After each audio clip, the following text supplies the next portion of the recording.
For me personally, I remember thinking that God has a sense of humor because I'm from the desert, I grew up in the desert, and I remember thinking, you know, am I really going to die by drowning?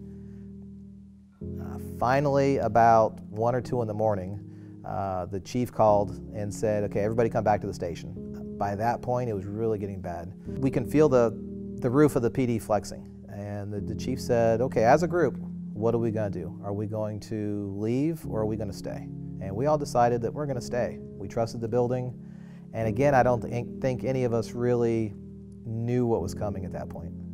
Eventually, the window was broken with a chair by somebody at the front, and they pushed down the boards that were covering the windows, and about 4 feet of water rushed in on us. It knocked over some of the dispatchers, some of which who couldn't swim. So we started to go out the front door holding hands, just at a single file, just to keep a hold of each other. The storm in our face, the water splashing everywhere. Knowing there was no place to go, turned and held on to a kind of a, I don't know what kind of tree it was, a tree that was there, kind of a bushy tree. And we rode most of the hurricane out there.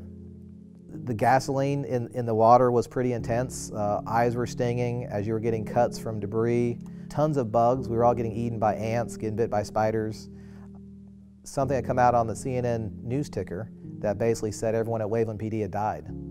My girlfriend and I had moved in together shortly before the storm, actually 3 months before the storm. And I remember making a pact with God and saying, if I get out of this, I'm going to ask Brooke to marry me. And it was about 7 days later before I managed to get communications out to let her know that I was okay. She had made it up to Oklahoma, where my dad was staying. Once I was released, about 8 days into it, I actually got a vehicle, my nephew's vehicle, and made it up to Oklahoma. Was still in my nasty clothes, had, you know, nasty wounds and unshaven and unkept, and threw my arms around her and we laughed and we cried. And I said to her, I don't have a ring. As a matter of fact, I don't have anything anymore, but will you marry me?